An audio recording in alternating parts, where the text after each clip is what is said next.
Welcome to the deep dive. Okay, let's unpack this term we hear a lot, health literacy. hmm Our sources today suggest it's maybe more complex than we think, not just about understanding facts, but really navigating your health. Exactly. And that's our mission here, to kind of explore how health education itself has shifted Right. and why getting this deeper view of health literacy is so vital, both for you personally and, well, for public health overall. It's really about empowerment, not just knowledge. Okay, so let's start where most people probably start, the functional view. Right. What does that actually mean day to day? Is it just, reading the instructions on a pill bottle or knowing when your appointment is? Pretty much. Hmm? Those basic skills. And they are important, definitely needed for, say, patient compliance. But the sources say that often falls short, right? It's Yeah. not the whole picture. Not at all. And that's where the World Health Organization's perspective, Yeah. highlighted by Don Nutbeam back in '98, comes in. It's much broader. They defined it as the cognitive and social skills that let people access, understand, and use health information effectively. Cognitive and social skills. Okay. Yeah. So the key point is it's explicitly more than being able to read pamphlets and successfully make appointments. It's framed as being critical to empowerment. Ah, okay. And the research actually breaks this down further, doesn't it? Into different levels. It does, which is really helpful for understanding the progression. So first, you've got that functional health literacy we just mentioned. Basic skills, day-to-day tasks, mostly benefits the individual, helps them follow instructions. Correct. Then you move up to interactive health literacy. And what does that involve? That's where more advanced thinking and social skills come into play. It's about actively participating, asking questions, figuring out how new information applies to you specifically. So more independent action, developing personal skills, still mainly benefiting the individual, though. Largely, yes. But then comes the third level, and this is where it gets really interesting. Critical health literacy.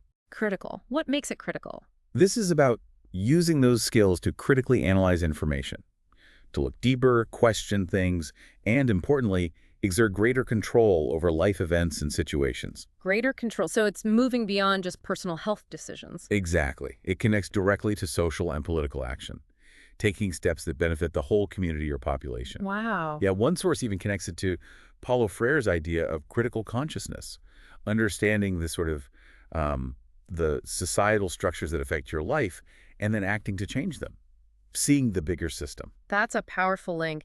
And it explains something the sources point out why some early health campaigns didn't really work that well. Precisely. They often just focused on giving out information. Like just telling people something is bad for them. Right. But they ignored the huge impact of social factors, economic factors.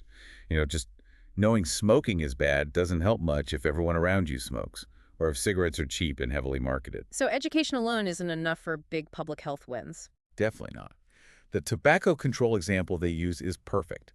Real success came not just from warning labels, but from comprehensive stuff.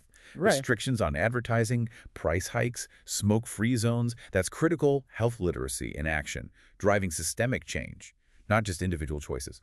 Okay, so pulling all these threads together. Yeah.